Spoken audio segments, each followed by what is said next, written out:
On Monday, November 9th, Americans are waking up to news from Pfizer that the vaccine is actually on track to be released to the American population early next year. And this comes after Saturday, November 7th, when CNN, Associated Press, Fox, and NBC all projected that former Vice President Joe Biden will be the next president of the United States of America after he took leads in key states such as Pennsylvania and Georgia. So, with a new administration getting ready to take over in the middle of a pandemic and hopeful vaccine news, let's talk about what this all means for your portfolio. I'm Catherine Ross, and I am joined by Chris Versace of Real Money, Jeff Marks of Jim Cramer's Action Alerts Plus portfolio, and Real Money contributor Bob Lang. All right, Jeff, I want to start with you. We are opening today with pre-markets surging with this very positive Pfizer news that we could get a 90% effective vaccine by end of December. So what are your thoughts on the markets? Yeah, well, it's an absolutely historic day for the markets, for society, as finally there's going to be light at the end of the tunnel. What I think the markets are saying today is that there's a lot more certainty out there in what 2022 might look like, 2023 might look like. And I think that even though that we still have to watch rising COVID cases across the country, across the globe over the next couple months, the light is really going to be there at the end of the tunnel. And so, while I think there may be the possibility of a disruption, I think investors instead they're going to look at some of these airline stocks, some of these cruise line stocks, and they're going to say that they are going to come back. You know, if you're trying to estimate what earnings from 2 years from now may look like, not only is it more certain, but the revision might be up because these companies, a lot of them, they're not going to go bankrupt now, especially with the backing of the Fed and all the loaning that they're doing. So I think the market they're looking at some of these most beaten down companies and they're going to bid them higher today. So, Bob, the markets right now, I want to give a quick update. We've got the Dow up about 5.4% or 1,500 points, the S&P up about 3.8%, and the Nasdaq up about 1.3%. What are you looking at this market right now? I'm Catherine. Good question. So I'm looking at these industrial names. Actually, they're really going to be shooting much higher than anyone would have expected. I mean, some of these moves are just incredible. If you look at some individual names like Caterpillar or McDonald's, for instance, these stocks are going to be up close to 79%. And then you go over to the cruise liners, Royal Caribbean, Carnival, and Norwegian. These stocks are going to be up 30% or more. So I think that people are rushing to these names right now today, and I think you got to use a little bit of caution right now with some of these moves on this day. And I mean, this news kind of came out of nowhere. It was expected to happen at some point in time. Who knew that it was going to happen on November 9th of 2020? But we'll take it for what it is, and I think it's probably a good day to exercise a little bit of caution and probably not go out and run out and buy some of these names today. Chris, our colleague Jim Cramer on Friday said that he thought that this week could be bullish. I mean, with this news, do you think that we're setting up for a great week ahead of us as far as trading goes? I certainly think that that's the possibility. Aside from the relief rally that we're seeing as a result of the pandemic related vaccine news and the new news that there's going to be, as I think, as Jeff correctly pointed out, far less uncertainty emanating from Washington compared to the last 4 years. We do have some other events that are happening. We have Apple's Apple Silicon event tomorrow. We also have Microsoft unveiling their brand new Xbox console, as well as the continued flood of earnings that'll happen week over week. But yeah, absolutely, I think we're starting the week off on a positive front. A lot of the things that had been weighing on markets is now gone. I do think that Bob's correct, though, that we run the risk of too much of a hopium-infilled relief rally today, particularly for certain sectors. As Jeff pointed out, we still have to contend with the virus near term. It's going to be a little bit before everything is free and clear. But again, everything's looking a lot brighter than it did this time last week. Jeff, for Action Alerts Plus, what kind of stocks are you looking at right now? Yeah, that's a good question. I think one stock that Jim and we were going back and forth on this morning is CVS Health. The company reported a great quarter Friday, also announced a CEO succession plan where Larry Merlot will be retiring in the spring and Karen Lynch will be taking over. And this was a big, it's a big transition because Lynch's experience comes from the Aetna side of the business. And really, there's just the gripe about CVS for so long is why is the multiple so low?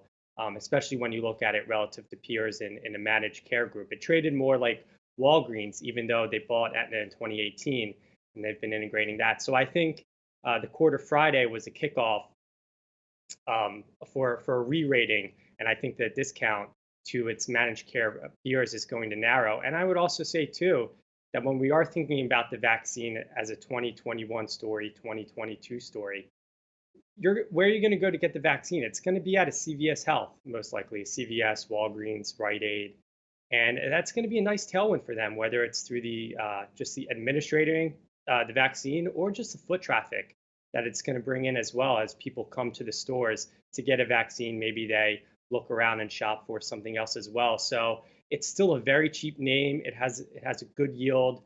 The balance sheet has a lot of debt to it, but they are paying that down. So I think that's one stock that we continue to look like and say it is just too cheap. It's up a lot today, so it's as everyone's been talking about before. It's hard to come in on a day like today, but I think if you have a longer term view, it's one that we still like. Bob, you said that you're looking at some industrials. Is that a name that is an industrial stock a name that you're going to buy first ahead of, like, say, an airline? Yeah. So, what we talked about airlines a couple of weeks ago as more of a longer term play. Who knew that these stocks were going to take off? Sorry, no pun intended there. These stocks were going to take off today. But as far as industrial names are concerned, I'm looking at names that will have a presence out in China. There's some names like Vulcan Materials is one, Caterpillar, of course, Deere, and a couple of these other names. Also looking at some hotel names like Las Vegas Sands and Wynn, who have some great exposure to Macau. And I think the last 8-9 months have just been miserable for these companies, especially the numbers that they've posted from Macau. I don't think it can get any worse. If you can go below zero, that would be pretty amazing in terms of growth. I think the last quarter, the last quarter for these companies, they had revenue growth in Macau of revenue loss about 90%. So it doesn't really get much much worse than that. The bar is set pretty low for 2021 and 2022. So I think that those names probably would be good to go at. Not just for the effect that more people are going to be coming out to Macau because of a virus vaccine, but the fact that people are going to be traveling more and moving from Japan. A lot of people move from Japan to Macau for vacation and so forth, and a lot of these vacations were put on hold. You're going to get a lot more people coming into these places over the next couple of years. Chris, I'm seeing Pfizer jump today in trading, but if we're being honest, with Operation Warp Speed, these doses of the vaccine will be available free to Americans. So is this a stock that you'd consider buying right now? No, I mean, particularly given the pop in the stock here, I think you really have to sit back and reevaluate what as you're pointing out, what's the financial benefit to be had. I think longer term, as it migrates into a more widely distributed vaccine, I suspect that there will be some revenue-related push that they'll see. But again, stepping into a name like that today, just on such lofty jumps, is a little bit of, I hate to say it, but almost like buy the rumor, sell the news type of event. And just switching it around, Catherine, too, just real quickly. I know we're talking about names that we'd be interested in here, but I also think, though, too, that today's pop could give investors an opportunity to trim out some big profits that have amassed just given the run year to date in certain names. For example, in stocks under 10, we're actually trimming back our position in online digital luxury company Farfetch, which we got in at around $875, and it's around $44 today. So, Chris, President-elect Biden did put out a statement that I wanted to ask you about, which it says essentially that the end of the battle is still months away. So, with that said, do you think that we're a little too high up today in the market? Yeah, I the words I would use are a little hopium filled and relief rally. I mean, look, clearly this is good news. It's when people have been waiting for. And when this happens from time to time, we see an overreaction in the markets. And I suspect that is exactly what we're seeing. We know that it's going to take time for the vaccine to even begin to be distributed, let alone be around en masse, widely available to everybody. So that's likely still a few quarters away. So I think what companies are going to say later this week, whether it's a Disney, for example, about their parks business or about their movie theater facing business, that's going to probably take a little bit of air out of what we're seeing today. But make no mistake, Catherine, we're closer today than we've been in some time, knowing that this thing is going to be in the rearview mirror. And I think people can celebrate that. Jeff, one thing that Action Alerts Plus really focuses on is teaching investors how to invest. So I want to ask you, what's the most important thing that you think investors should focus on today?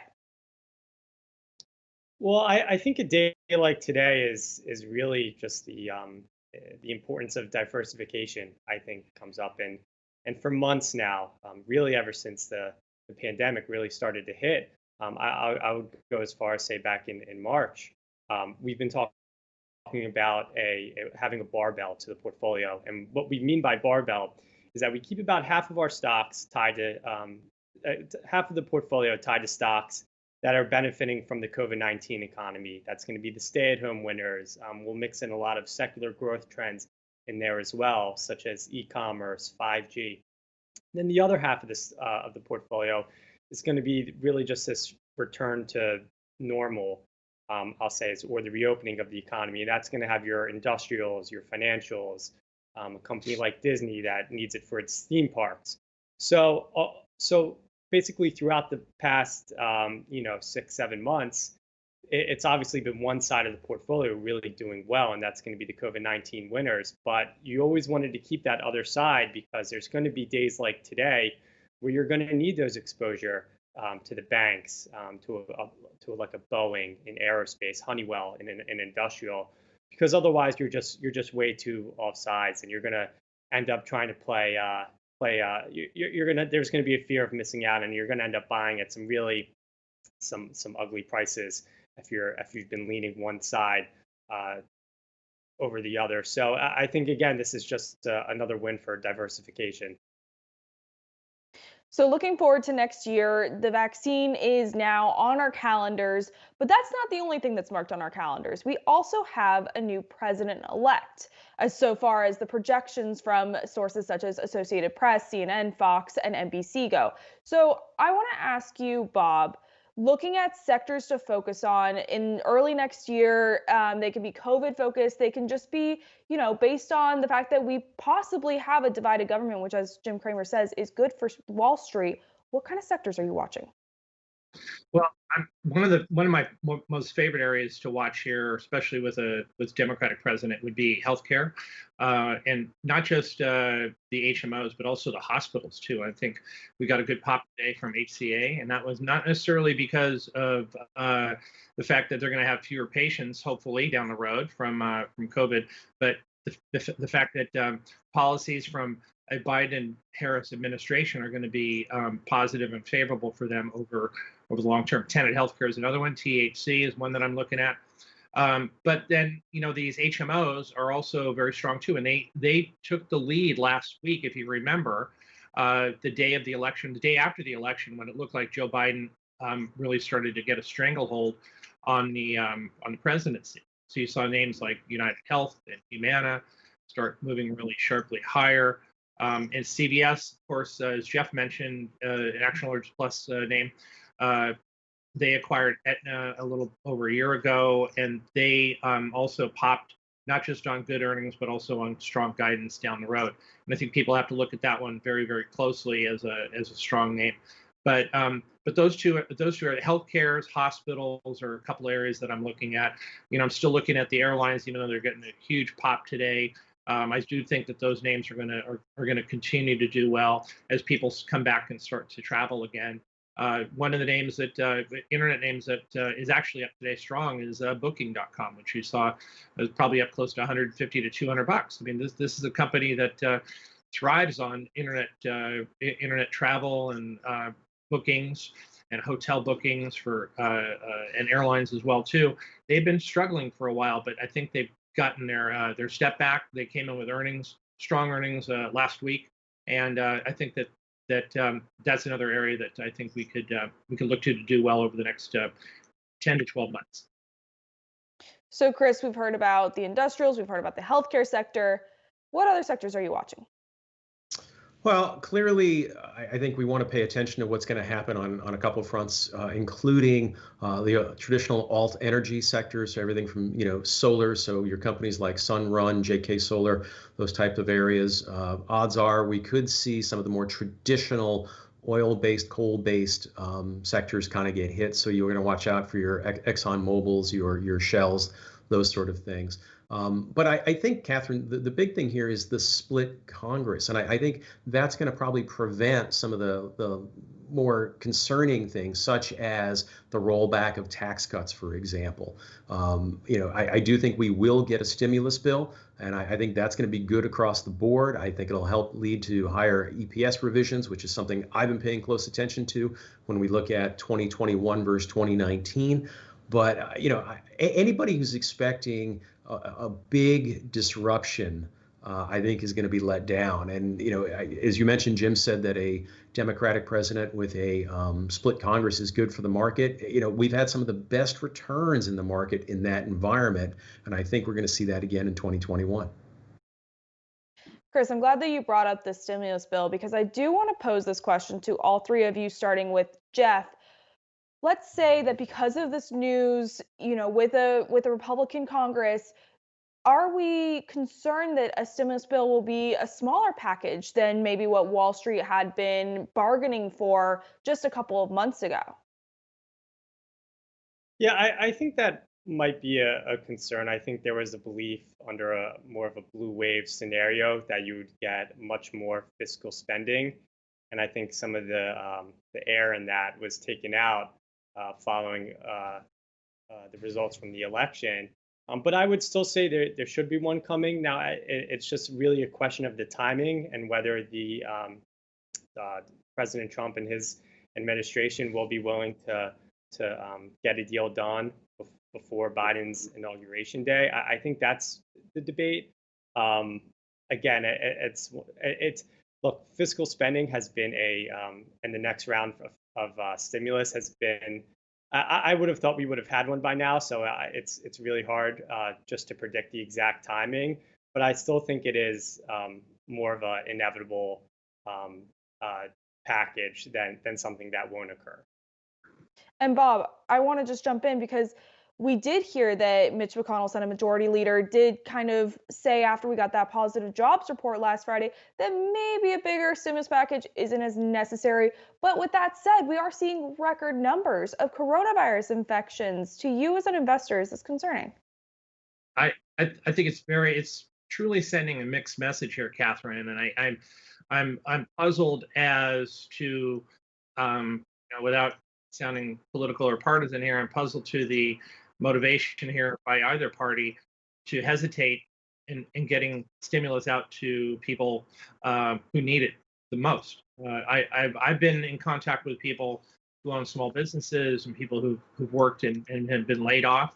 My daughter is one of them. She worked at Disney for a while. She got laid off just a week and a half ago.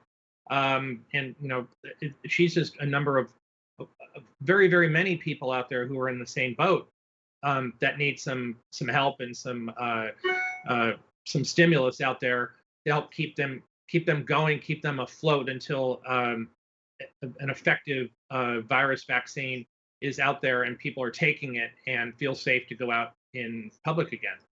But so I'm a little surprised about that, although I do think that it's political posturing going on right now, and I think certainly with a new President-elect Biden out here, I think they're trying to feel their way around and come up with come up with some sort of a package that's going to be. I think it's probably about 98% done. It just needs to get the okay and the approval of everybody else on board. I do think that some people were punished in this election last week for not supporting a bill that passed prior to the election, and you saw a lot of some Republicans pick up seats versus the Democrats, and I think that certainly was the case. That where some people were, some of these congressmen and senators were taken out because they weren't there for their constituents. They weren't there for the people who really needed the help. And so, obviously that election's gone. We won't have another one until 2022, another